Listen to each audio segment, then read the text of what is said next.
All right, little bit of news. Your math teacher got married. Okay, let's get on with some math. We are talking about arithmetic and geometric series this week. So, first thing we need to know is, well, what is the difference between a sequence and a series? Because last time we learned about sequences. So, essentially, a sequence, all it is a list. You're just listing out the numbers. But with a series,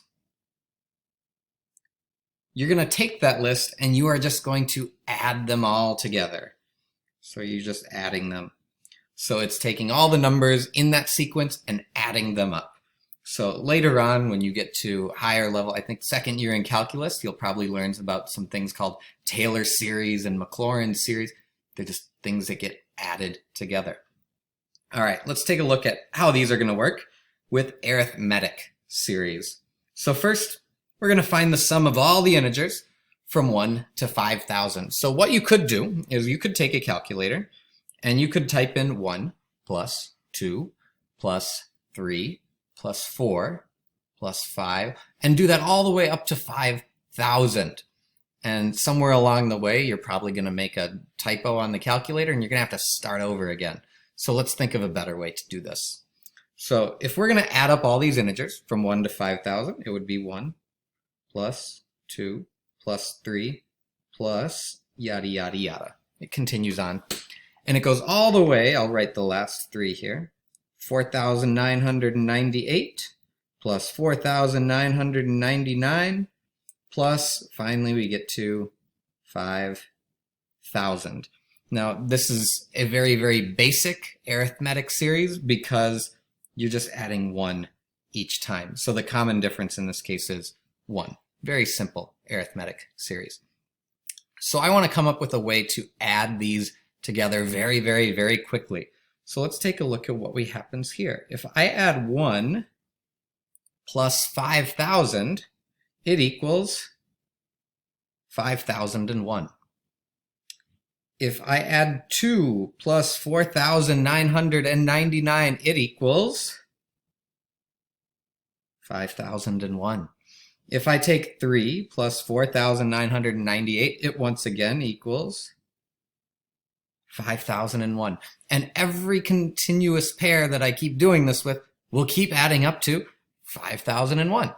So all we really need to know now is, well, how many pairs are there going to be?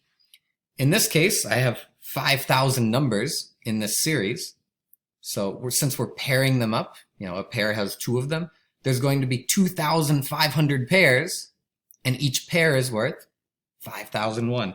So to calculate this, we can take 2,500, that's the number of pairs, and multiply it by 5,001. That's what each pair was equal to. And if we multiply these together, you get something like 12,502,500. So there would be the sum of all the integers from 1 up to 5,000. So go ahead and try the next one on your own. This one's a little more challenging. It just says find the sum of all the multiples of 5 between 0 and 1,000. So what that means is 5 plus 10 plus yada, yada, yada. You'll get to 995 and you will get to 1,000. So I'll give you that hint on how that one's set up. I also gave you another hint within that problem. So go ahead and pause the video now, finish that one, and then come on back and we'll start to use a more formulaic approach for this. All right, so there is a formula that you can use to find the sum of an arithmetic series. And that formula is S sub n, that means the sum of the first however many terms you want, n is the number of terms, is equal to n over 2 times u sub 1 plus u sub n. So I want to kind of point out what this formula is actually doing, and we'll reference the last example that we did together. When we do n over 2, that's essentially saying the number of pairs that we have. So in this case, you'll notice we had 5,000 different numbers here, and each one got paired up. So we ended up with 2,500 pairs. So n divided by 2, you're just taking the total number of terms, cut them in half, that's how many pairs you have. U sub 1 is the first term, and u sub n is the nth term, like the last term. So that u sub 1 plus u sub n, all that's doing is taking the first term plus the last term and adding them together. So you can see how we got this 5,001 by just adding the first term and the last term together.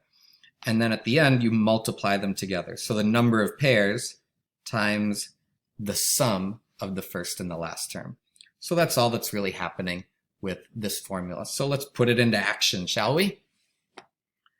First example, it says the sum of the first 40 terms, that's what we're trying to find, of this series. So first off, we have to recognize it's arithmetic. To get from 13 to 21, it's going up by 8. To get from 21 to 29, it's going up by 8. This is an arithmetic series. So here's your formula. I'll rewrite it here. Equals n over 2 times u sub 1 plus u sub n. N is the number of terms. That's going to be a 40. That one's nice and simple. U sub 1 is the first term, and that's going to be 13. We have that. But u sub n is the last term, in this case, the 40th term. We don't know what the 40th term is, so let's find that first. So let's go ahead and find u sub 40.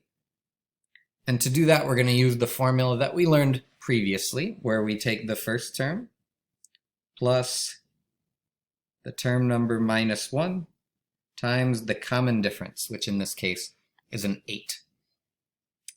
And then we're going to simplify this. We get 13 plus 39 times 8. Order of operations says we have to multiply this next one first.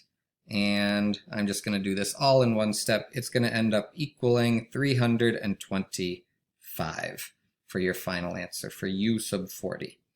So if you were to keep this sequence of numbers going, 13, 21, 29, the 40th term is 325. Now that we know this, we can find the sum. So let's find the sum of the first 40 terms.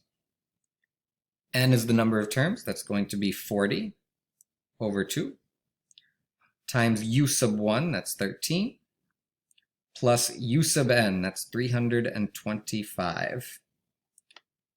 You can simplify the 40 over 2, and that becomes a 20.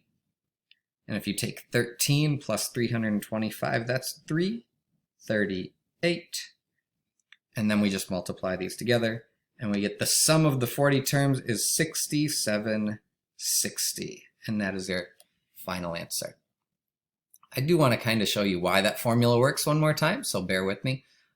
We had 13, 21, 29. Here's 13, 21, 29. The last term in there we found was 325. If it had a common difference of 8, that means the term before that would have been 317, and the term before that would have been 309, and there's a bunch of terms in between. If you add this and this together, you get 338.